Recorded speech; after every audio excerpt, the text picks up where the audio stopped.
লেখক চণ্ডীচরণ দাশের লাভ লাইন। গ্রাম যে এমন সুন্দর হয় সুচিত্রা স্বপ্নেও ভাবেনি।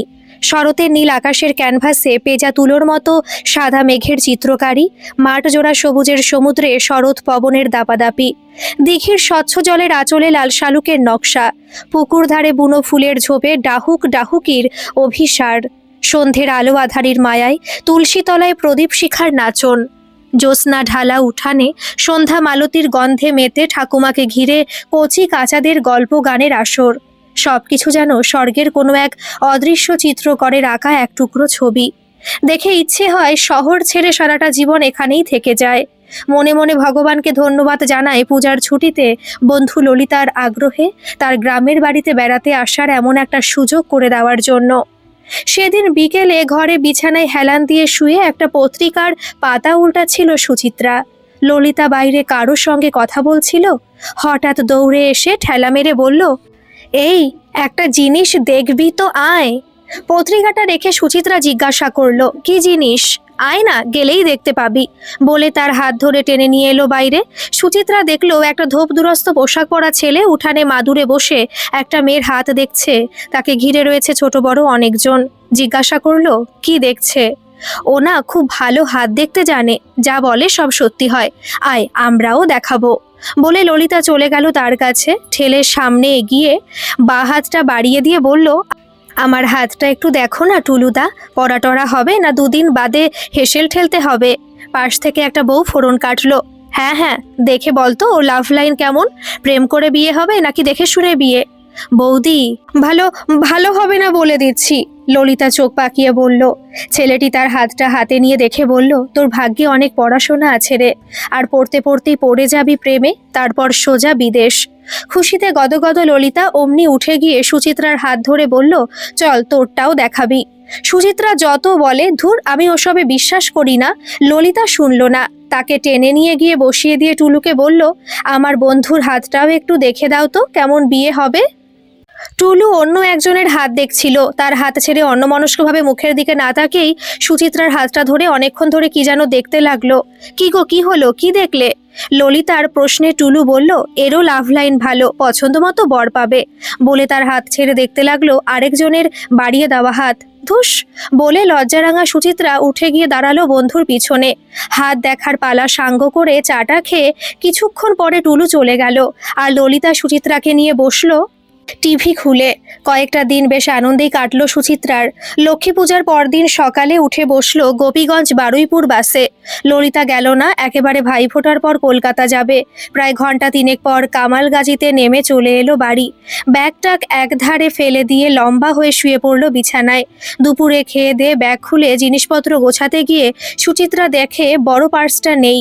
দুটো ব্যাগ তন্ন তন্ন করে খুঁজলো, কোথাও নেই। বুকটা ধড়াস করে উঠল সুচিত্রার। সে কি, কোথায় গেল পার্সটা? ওর মধ্যে বড় নোট কখানা ছাড়াও অনেকগুলো দরকারি জিনিস ছিল, এটিএম কার্ড, কলেজের আই কার্ড, আরও কতগুলো দরখাস্তের কপি। তবে কি ললিতাদের ঘরে ফেলে এলো? কিন্তু তার স্পষ্ট মনে আছে যে পার্সটা সাইড ব্যাগটায় ভরে রেখেছিল। তবু একবার ফোন করলো তাকে, কিন্তু ললিতা বলল নেই। বাসের টিকিটে লেখা নম্বরে ফোন করলো, কিন্তু তারাও বলল ওরকম কিছু বাসে পায়নি। তাহলে গেল কোথায়? মেয়েকে চিন্তাক্লিষ্ট মুখে বসে থাকতে দেখে সুধা জিজ্ঞাসা করলো, কি রে, কি হয়েছে, কি ভাবছিস এত? আমার পার্সটা পাচ্ছি না মা, ওতে অনেক দরকারি কাগজ ছিল। ললিতাদের ঘরে ছেড়ে আসিসনি তো? না মা, ফোন করেছিলাম, ওখানে নেই। বাসে ফেলিসনি তো? ওদেরকেও ফোন করেছিলাম, বাসে পড়েনি। তাহলে কি হাওয়ায় উড়ে গেল অত বড় জিনিসটা? সুধা বিরক্ত হলো, এত বড় হয়ে গেলি, এখনো নিজের জিনিস সামলে রাখতে শিখলি না, বলে বাইরে চলে গেল। মনমরা সুচিত্রা কোনো উত্তর না দিয়ে পড়ে রইল বিছানায়। কয়েকটা দিন খুব চিন্তায় কাটলো সুচিত্রার। এটিএম কার্ডটা ব্লক করে দিয়েছে, আর কলেজ খুলে আরেকটা আই কার্ডের জন্য বলবে। একদিন বিকেলে ঘরে গালে হাত দিয়ে বসেছিল সুচিত্রা। হঠাৎ কলিং বেল বাজতে উঠে গিয়ে দরজা খুলে দেখে কুরিয়ার থেকে তার নামে একটা পার্সেল এসেছে। আশ্চর্য হলো, কিসের পার্সেল, কোথা থেকে এসেছে? প্রেরকের জায়গায় লেখা নীলাঞ্জন দত্ত, মেদিনীপুরের গোপীগঞ্জের একটা ঠিকানা লেখা। পার্সেলটা খুলে ভিতরে তার হারিয়ে যাওয়া পার্সটা দেখে আনন্দে লাফিয়ে উঠল সুচিত্রা। খুলে দেখলো ভিতরে সব জিনিসগুলোই রয়েছে, একটা এদিক ওদিক হয়নি। সঙ্গে রয়েছে ছোট্ট একটা চিঠি। কৌতূহল ভরে পড়তে লাগলো চিঠিখানা। সুচিত্রা দেবী, বুঝতে পারছি এই কটা দিন প্রচণ্ড দুশ্চিন্তায় কেটেছে আপনার, কিন্তু পরদিনই ইউনিভার্সিটিতে আমার পিএইচডি প্রেজেন্টেশনে ব্যস্ত হয়ে পড়ায় এটা সেদিন বাসে পাওয়ার পর সঙ্গে সঙ্গে পাঠাতে পারিনি। তার জন্য মাফ চাইছি, ক্ষমা চাইছি। আরও একটা কারণে, পার্সটা আমাকে খুলে দেখতে হয়েছিল আপনার ঠিকানা জানার জন্য। বোধহয় আপনার সব জিনিস ঠিকঠাক আছে, কিছু হারায়নি। ভালো থাকবেন, ইতি নীলাঞ্জন। জিনিসপত্র সহ পার্সটা ফেরত পেয়ে যতটা না আনন্দ হলো, তার থেকে সুচিত্রার বেশি ভালো লাগলো ছেলেটির ছোট্ট চিঠিটা পড়ে। কোনো বাহুল্য নেই, অযাচিত কথা নেই, মেয়ে দেখে গায়ে পড়া হ্যাংলাপনা নেই, আত্মগুণগান নেই, বরং ক্ষমা চেয়েছে পাঠাতে একটু দেরি হওয়ার জন্য। আর ঠিকানা জানতে তার কাগজগুলো খুলে দেখতে হয়েছে বলে। গ্রামের ছেলে, খুবই মার্জিত, রুচিসম্পন্ন আর শিক্ষিত তো বটেই। পিএইচডি করছে, নিজের ফোন নম্বরটুকুও দেয়নি। তার মানে কোনো প্রত্যাশা বা মতলবও নেই। চিঠিটা বারবার পড়েও তৃপ্তি হচ্ছিল না সুচিত্রার। মাঝে মাঝে চেপে ধরছিল বুকে। কার প্রেমে পড়লো আমার সুন্দরী ননদিনী? দেখি তো। চমকে উঠে পিছন ফিরে সুচিত্রা দেখলো নিচের তলার দীপা বৌদি চিঠিটা ছিনিয়ে নিয়ে দেখছে। কি যে বলো না, তোমার মুখে কোনো আগল নেই বলে সুচিত্রা অসহায় দৃষ্টিতে তাকিয়ে রইল তার দিকে।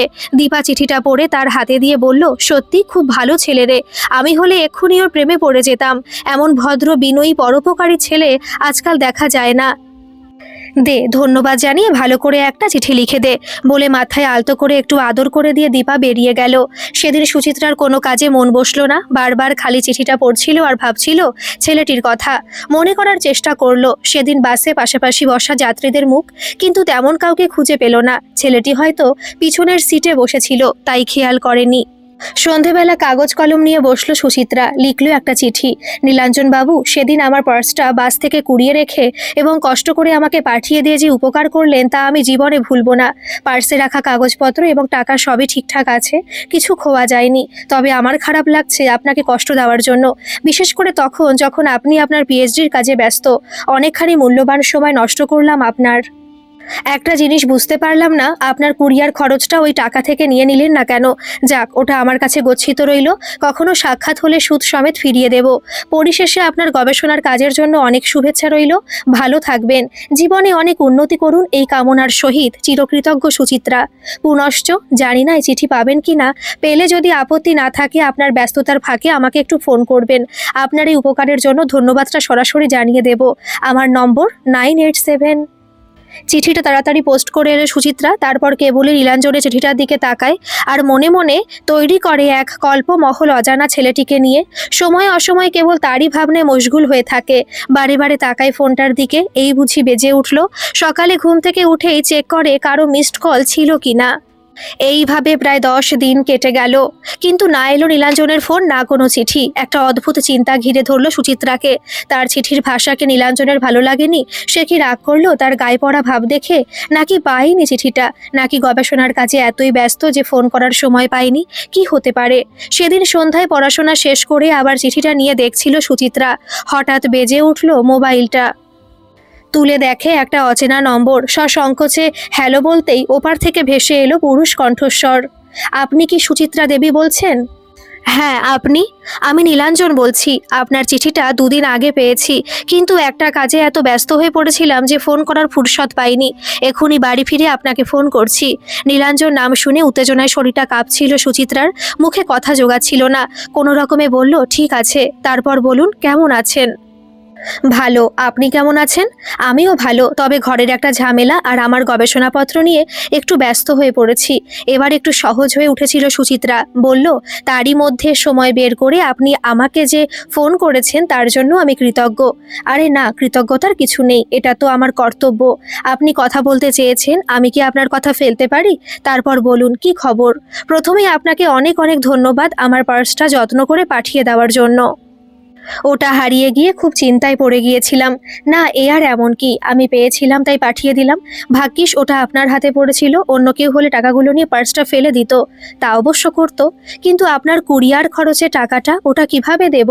নীলাঞ্জন হাসল। ধুস, ওই কটা টাকার জন্য ভাবছেন কেন? ওটা লাগবে না। না বাবা, আমি কারো ঋণ রাখবো না, শেষে পরের জন্মে কুকুর হয়ে দেনা শোধ করতে হবে। সুচিত্রা কপট ভয়ের স্বরে বলল। আবার হেসে উঠল নীলাঞ্জন। বালাই ষাট, এখনই মরবেন কেন? আপনার সামনে তো পুরো ভবিষ্যৎ পড়ে। না তবুও বলুন, কবে আপনার দেখা পাবো? আমি ওটা হাতে হাতে দিতে চাই। এই বাহানায় আমার উপকারীর দর্শনও হয়ে যাবে। ছি ছি, এভাবে আমাকে উপরে তুলবেন না। আমি খুবই সাধারণ মানুষ, ঈশ্বর চাইলে একদিন ঠিকই সাক্ষাৎ হবে। হঠাৎ ওপার থেকে কারো চেঁচামেচি শুনতে পেল সুচিত্রা, সঙ্গে নীলাঞ্জনের জবাব, আসছি বলে। তারপর তাকে বলল, আচ্ছা এখন রাখি, পরে আবার কথা হবে, ভালো থাকবেন। ঠিক আছে, আপনিও ভালো থাকবেন। মনে করে ফোন করবেন কিন্তু, আমি অপেক্ষায় থাকবো। ঠিক আছে বলে নীলাঞ্জন লাইন কেটে দিল। এইভাবে মাঝে মাঝে দুজনের ফোনালাপ চলতে লাগলো, আর ক্রমশ বাড়তে লাগলো ঘনিষ্ঠতা। সুচিত্রা জানতে পারলো ও চাষি ঘরের ছেলে, একটা বোন আছে, ঘাটাল কলেজে পড়ছে। এমএসসি করার পর ওর গবেষণার কাজও শেষ, তবে কলেজে চাকরি না নিয়ে চেষ্টা করছে বিদেশে পোস্ট ডক্টরেট করার। ছোটবেলা থেকেই ও খুব মেধাবী, পড়াশোনায় খুবই আগ্রহ, তাকে উৎসাহ দেয় ভালো করে পড়াশোনা করতে। কথাবার্তা সুচিত্রা বুঝতে পারে সেও তাকে অপছন্দ করে না, কিন্তু কেউই এখনো কারো মনের কথা প্রকাশ করেনি। এমনি করে কেটে গেছে প্রায় 1 মাস। এতদিনেও নীলাঞ্জনকে এগিয়ে আসতে না দেখে একদিন সুচিত্রা ঠিক করলো এবার সে নিজেই মনের কথাটা বলে দেবে নীলাঞ্জনকে, বলবে সে তাকে ছাড়া বাঁচবে না। পরদিন সন্ধ্যায় নীলাঞ্জনের ফোন আসতে সুচিত্রা মনে মনে তৈরি করতে লাগলো নিজেকে, কিন্তু দুজনের সবে কথা বলা শুরু করেছে কি হঠাৎ ওপার থেকে শোনা গেল প্রচণ্ড একটা আওয়াজ, সেই সঙ্গে কারো চেঁচামেচি। নীলাঞ্জনের বাকি কথাগুলো শোনা গেল না। সুচিত্রা যতই হ্যালো হ্যালো করে, কোনো উত্তর নেই। শেষে লাইন কেটে গেল। সুচিত্রা আবার ফোন করলো কয়েকবার, কিন্তু নো রিপ্লাই হয়ে গেল। কেউ ফোন ধরলো না। মুডটা খারাপ হয়ে গেল। হতাশ হয়ে বিছানায় ফোনটা ছুঁড়ে ফেলে দিয়ে ধপ করে বসে পড়লো। বুঝতে পারলো না হঠাৎ কি হয়ে গেল। পরদিন আবার হলো ঠিক উল্টোটা। কেবলই সুইচ অফ বলে, লাইন পেল না। খুব দুশ্চিন্তা হলো সুচিত্রার, কি ব্যাপার ঠিক বুঝতে পারলো না। পরের কয়েকদিন তার লাইন না পেয়ে সুচিত্রার মনটা খুব খারাপ হয়ে গেল, ভেবে পেল না হঠাৎ কি হয়ে গেল ওর। তারপর কেটে গেল বেশ কিছুদিন। সুচিত্রার মন পড়ে থাকে ফোনের দিকে, কিন্তু তার ডাক আর আসে না, নিজেও পায় না তার লাইন। বাধ্য হয়ে আবার একটা চিঠি লিখলো তার ঠিকানায়। শেষে মিনতি করে লিখলো, যদি কোনো অপরাধ করে থাকি নিজ গুণে ক্ষমা করে দেবেন, আপনার ফোনের অপেক্ষায় থাকবো, ইতি হতভাগিনী সুচিত্রা। এইভাবে কেটে গেছে আরও 1 মাস। একদিন দীপা তার ঘরে এসে ঠাট্টা করে বলল, মুখ চোরের একই হাল করেছিস রে, নীলাঞ্জনের বিরহে বুঝি। এবারে আর ভালো করে প্রতিবাদ করে উঠতে পারল না সুচিত্রা। না তেমন কিছু নয় বলে মুখ ফিরিয়ে নিল। দীপা তার মুখটা দুহাতে তুলে ধরে চোখে চোখ রেখে জিজ্ঞাসা করলো, তাহলে কেমন কিছু সখী? আমার চোখকে কিন্তু ফাঁকি দিতে পারবি না, সত্যি করে বল কি হয়েছে। অমনি দীপার কোলে মুখ গুজে ডুকরে কেঁদে উঠল সুচিত্রা। তারপর তার মুখে পুরো কথা শুনে দীপা বলল, মরেছিস তুই? নীলাঞ্জন তোর মনটা সত্যিই চুরি করে নিয়েছে, কিন্তু এ কি করলি তুই? যাকে এখনো দেখিসনি, যার সম্বন্ধে বিশেষ কিছুই জানিস না, তার সামান্য একটা ভালো কাজ, একটা চিঠি আর কদিনের আলাপেই মন দিয়ে বসলি? তার কথা শুনে সুচিত্রার কান্না আরও বেড়ে যায়। কাঁদতে কাঁদতে বলে, কেন সে ফোন করে না বৌদি? কেন ফোনটাও বন্ধ করে রেখেছে? দীপা তাকে সান্ত্বনা দেয়, ভাবিস না, হয়তো কিছু হয়েছে তাই ফোন করছে না। ছেলেটা সত্যি ভালো, ঠিক ফোন করবে। তারপর কেটে গেছে আরও কিছুদিন। একদিন হঠাৎ সুচিত্রা জানতে পারলো বাবা তার বিয়ের ব্যাপারে এক জায়গায় কথাবার্তা চালাচ্ছে। অমনি সোজা মায়ের কাছে গিয়ে বলে দিল এখন সে বিয়ে করবে না। এমএ পাশ করার পর যা করার করবে। সুধা তার কথার ধরন আর মতিগতি দেখে অবাক হলো। পরে দীপার কাছে সব জানতে পেরে খুব রাগারাগি করলো মেয়ের উপরে। বাবাও বলে দিল, হয় 1 মাসের মধ্যে ছেলেটিকে আমাদের সামনে হাজির কর, না হলে আমরা অন্য ছেলে দেখব, তোর কোনো কথা শুনবো না। সুচিত্রা পড়লো আটান্তরে, ভেবে পেল না কি করবে এখন। নীলাঞ্জনকে সে ভুলতে পারবে না, আর তাকে ছাড়া অন্য কারো গলায় মালাও দিতে পারবে না সে। কিন্তু নীলাঞ্জনকে এখন পাবে কোথায়? তাকে চিনবেই বা কী করে? আর 1 মাসের মধ্যে বাবার সামনে আনবেই বা কিভাবে? ফোনের লাইন তো পাওয়া যাচ্ছে না, আর সেও ফোন করছে না, তার চিঠির উত্তরও দিচ্ছে না। এখন তার সঙ্গে যোগাযোগের একমাত্র সূত্র গোপীগঞ্জে তার বাড়ির ঠিকানা আর ফোন নম্বরটা, কিন্তু ফোনটা বন্ধ। তার কাছে আছে না চুরি হয়ে গেছে কে জানে। ভেবে ভেবে শেষে মনস্থির করে ফেলল সুচিত্রা, মাকে একবার ললিতার বাড়ি যাচ্ছি, কালই চলে আসবো বলে রোববার দুপুরে বাড়ি থেকে বেরিয়ে গোপীগঞ্জের বাসে উঠে বসলো। ঠিক করলো মাত্র ঘন্টা 3 তো পথ, ওর সঙ্গে দেখা করে সন্ধ্যের মধ্যেই গৌড়ায় ললিতাদের বাড়ি চলে যাবে। দুপুর 12টায় বাস ছাড়লো, গোপীগঞ্জ পৌঁছাবে বিকেল 3:30 নাগাদ। বাসে বাসে সুচিত্রা ডুবে গেল চিন্তায়, দুলতে লাগলো আশা নিরাশার দোলায়। গিয়ে ওকে পাবে কিনা, পেলেও নীলাঞ্জন তাকে গ্রহণ করতে রাজি হবে কিনা, বা তার বাড়ির লোকের আচমকা একটি মেয়েকে তাদের ছেলের কাছে আসতে দেখে কি ভাববে এই সব চিন্তায় এইভাবে কতক্ষণ কেটে গেছে খেয়ালই ছিল না সুচিত্রার। হঠাৎ চমকে উঠল বিকট একটা শব্দে আর প্রচণ্ড ঝাঁকুনিতে। শরীরটা উঠে গিয়ে হুমড়ি খেয়ে পড়লো সামনে। কপালটা ধাক্কা লাগলো একটা শক্ত কিছুতে। দু চোখে অন্ধকার নেমে এলো সুচিত্রার। তারপর আর কিছু মনে নেই। যখন হুঁশ ফিরল সুচিত্রার সারা শরীরে ব্যথা, কপালটা ভারী আর ডান হাতে বেশ যন্ত্রণা। চোখ মেলে দেখলো সে শুয়ে আছে হাসপাতালের বেডে। সারা শরীরে তার জড়ানো, পাশে দাঁড়িয়ে একজন ডাক্তার আর দুজন নার্স। বাঁ হাতে চ্যানেল করে স্যালাইনের পাইপ ঢোকানো, ডান হাতে প্লাস্টার করা, কপাল আর মাথাতেও বোধহয় ব্যান্ডেজ বাঁধা। বেশ ভারী লাগছে। উঠে বসার চেষ্টা করতে নার্সটা হাহা করে উঠল, একদম উঠবেন না, চুপ করে শুয়ে থাকুন। সুচিত্রা ক্ষীণ গলায় জিজ্ঞাসা করলো, আমি এখন কোথায়? আপনি হাসপাতালের আইসিইউতে। কাল বিকেলে সুলতান নগরে বাস অ্যাক্সিডেন্টের পর আপনাকে অজ্ঞান অবস্থায় এখানে আনা হয়েছিল। অমনি সুচিত্রার মনে পড়ে গেল কাল বিকেলে বাসে আসতে আসতে হঠাৎ বিকট শব্দে উল্টে পড়ে গিয়ে চোখে অন্ধকার দেখার কথা। বুঝতে পারলো বাস অ্যাক্সিডেন্ট হয়েছিল। বলল, মাথার ডান হাতটায় খুব যন্ত্রণা হচ্ছে। ওটা তেমন কিছু নয়, আস্তে আস্তে কমে যাবে। কপালে অল্প চোট লেগেছিল, ব্যান্ডেজ করা আছে। আর ডান হাতের রিস্ট সরে গিয়েছিল, রিপ্লেস করে প্লাস্টার করা হয়েছে। ভাগ্য ভালো আপনার তেমন কিছু হয়নি, অল্পের উপর দিয়ে গেছে। দুজন তো। অমনি পাশে নার্সটি চোখের ইশারায় সে চুপ করে গেল। সুচিত্রা বুঝতে পারলো দুজনের ভয়ঙ্কর কিছু ঘটেছে। ওকে বলতে চাইছে না।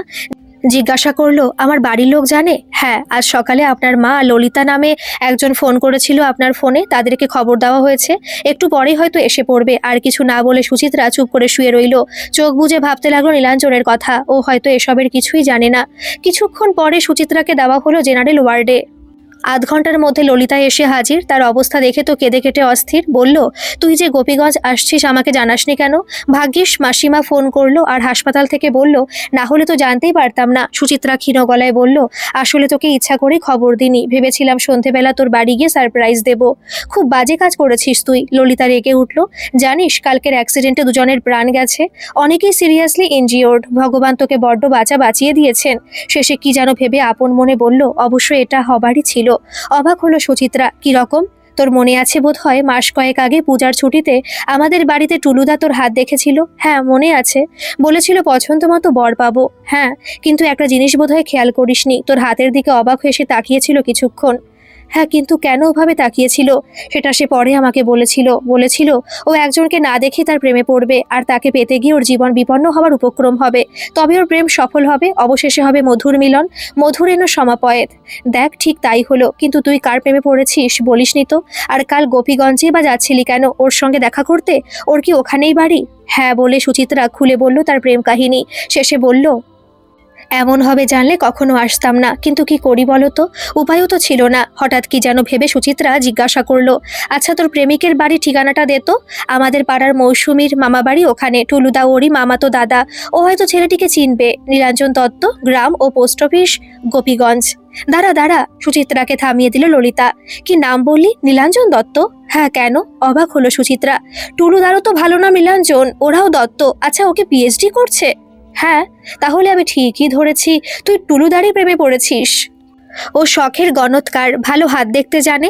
শরীর রোমাঞ্চিত হয়ে উঠল সুচিত্রার। মনের মধ্যে ভেসে উঠল সেদিন মুহূর্তের জন্য দেখা ছেলেটির আবছা মুখচ্ছবি। ভাবলো এত কাছে তবুও সে কত দূরে। দাঁড়া, ওকে খবর দিই বলে ললিতা ফোন করলো মৌসুমীকে। তার কাছ থেকে নম্বর নিয়ে ফোন করলো নীলাঞ্জনকে। বলল, টুলুদা, আমি মৌসুমীর বন্ধু ললিতা বলছি, তুমি এখন কোথায়? নীলাঞ্জন বলল, ঘরে, কলকাতায় ইউএস অফিসে একবার যাব বলে বেরোচ্ছি। কেন? তুমি এখনই একবার ঘাটাল হাসপাতালে চলে এসো। একজন তোমার জন্য এসে মৃত্যুর মুখোমুখি হয়ে এখন হাসপাতালে শুয়ে আছে। কার কথা বলছিস? কি হয়েছে? নীলাঞ্জন উদ্বিগ্ন হয়ে উঠল। সেটা এলেই দেখতে পাবে বলে ললিতা লাইন কেটে দিল। সুচিত্রা অধীর হয়ে জিজ্ঞাসা করলো, আশ্চর্য, আমি এতদিন ধরে লাইন পেলাম না, তুই কি করে পেয়ে গেলি? দেখি তো নম্বরটা দেখে সুচিত্রা বলল, এটা তো অন্য নম্বরটা নীলাঞ্জনেরই তো। তুই কাকে ডাকলি? এ কোন নীলাঞ্জন? কোন নীলাঞ্জন সেটা একটু পরেই দেখতে পাবি বলে ললিতা অন্য কথায় মেতে উঠল। ঘণ্টাখানেক পরে হঠাৎ একজনকে হন্তদন্ত হয়ে ঢুকতে দেখে সুচিত্রা অবাক হয়ে গেল। এ তো সেই হাত দেখা ছেলেটি। ললিতাকে বলছে, কোথায়? কে মৃত্যুর মুখোমুখি হয়ে হাসপাতালে? কার কথা বলছিলি? এর কথা। দেখো তো চেনো কিনা বলে ইঙ্গিত করলো সুচিত্রার দিকে। নীলাঞ্জনের সামনে এসে সুচিত্রার দিকে তাকিয়ে মাথা চুলকে বলল, একে? কোথাও যেন দেখেছি মনে হচ্ছে। কি হয়েছে আপনার? আমার সঙ্গে কি প্রয়োজন? তার কথা শুনে অবাক হয়ে গেল সুচিত্রা। দু চোখ জলে ভরে এলো, অভিমান ভরে বলল, আপনি সত্যি আমাকে চিনতে পারছেন না? না তো, বলে নীলাঞ্জন তাকিয়ে রইল তার দিকে। তারপর হঠাৎ খুশির ঝিলিক খেলে গেল চোখে মুখে, বলে উঠল, দাঁড়ান দাঁড়ান, আপনি তুমি সুচিত্রা না? তোমারই পার্সটা কিছুদিন আগে বাসে কুড়িয়ে পেয়ে পাঠিয়ে দিয়েছিলাম, তাতে রাখা কাগজপত্রে তোমার ছবি দেখেছি। সুচিত্রা মুখটা ঘুরিয়ে নিল, উত্তর দিল না। কিন্তু তোমার এই অবস্থা হলো কি করে? সুচিত্রা নিরুত্তর। ললিতা বলে উঠল, তোমার জন্য 2 মাস ধরে তোমার লাইন না পেয়ে বেচারি মরিয়া হয়ে বেরিয়ে এসেছিল তার মনের মানুষের খোঁজে। শেষে বাস অ্যাক্সিডেন্ট হয়ে এই অবস্থা। প্রাণে যে বেঁচেছে এই পরম সৌভাগ্য। তার কথা শুনে স্তম্ভিত হয়ে গেল নীলাঞ্জন। বেডের পাশে বসে অনুতাপের স্বরে বলল, আসলে সেদিন তোমার সঙ্গে কথা বলতে বলতে অন্যমনস্কভাবে যেই না ঘর থেকে বেরিয়ে রাস্তায় নেমেছি, অমনি উল্টো দিক থেকে একটা বাইক এসে আমাকে ধাক্কা মেরে বেরিয়ে গিয়েছিল। হাত থেকে মোবাইল ছিটকে পড়ে গিয়েছিল রাস্তায়। অন্ধকারে অনেক খুঁজেছিলাম, পাইনি। পরদিন সকালেও এসে খুঁজেছিলাম, পেলাম না। ফোন নম্বরটা ওতেই ছিল, ফোনের সঙ্গে নম্বরটাও গেল। ওদিকে তোমার দেওয়া চিঠিটাও খুঁজে পেলাম না, বোধহয় ভুলে কয়েকদিন আগে বিক্রি করা পুরনো বইয়ের সঙ্গে চলে গিয়েছিল, তাই আর যোগাযোগ করতে পারিনি। পরে তোমার চিঠির অপেক্ষায় ছিলাম, ভেবেছিলাম তুমি আবার চিঠি লিখবে, কিন্তু তাও এলো না। একটা দীর্ঘশ্বাস বেরিয়ে এলো নীলাঞ্জনের। সুচিত্রা বুঝতে পারলো তার শেষের চিঠিটাও পায়নি, কিন্তু তবু অভিমান গেল না। চুপ করে পড়ে রইল। সুচিত্রাকে তখনও মুখ ঘুরিয়ে থাকতে দেখে নীলাঞ্জন তার হাতটা ধরে করুণ স্বরে বলল, আমাকে মাফ করে দাও সুচি, কথা দিচ্ছি আর কখনো এরকম হবে না। কি ক্ষমা করবে না আমাকে? ক্ষমা মিলতে পারে, তবে একটি শর্তে। পিছন ফিরে নীলাঞ্জন দেখে একজন ধূপ দুরস্ত পোশাকে 50 ভদ্রলোক, সঙ্গে একজন মধ্যবয়সী মহিলা কখন এসে দাঁড়িয়েছে বুঝতে পারেনি। বলল, কি শর্ত বলুন? আমার সুচিত্রার ভার তোমাকে সারা জীবনের জন্য নিতে হবে। সুশান্ত বুঝতে পারল ওরা সুচিত্রার বাবা মা। উঠে প্রণাম করে বলল, সে তো আমার পরম সৌভাগ্য। সুচিত্রার বাবা তখন মেয়ের কাছে গিয়ে মাথায় হাত বুলিয়ে বললেন, কি রে, ঠিক বলেছি তো? তোকে কষ্ট দেওয়ার শাস্তিটা ঠিক আছে, নাকি আরো কিছু দিতে হবে? চোখে জল, মুখে হাসি নিয়ে, জানি না, যাও, বলে সুচিত্রা বাঁ হাতটা কোনো রকমে তুলে লজ্জায় মুখ ঢাকলো। মনে নীলাঞ্জনের প্রতি রাগ অভিমানের আর লেশ মাত্র ছিল না। গল্পটি কেমন লাগলো অবশ্যই কমেন্ট করে জানাবেন, আর ভালো লাগলে একটা সাবস্ক্রাইব করে আমার পাশে থাকবেন। ধন্যবাদ।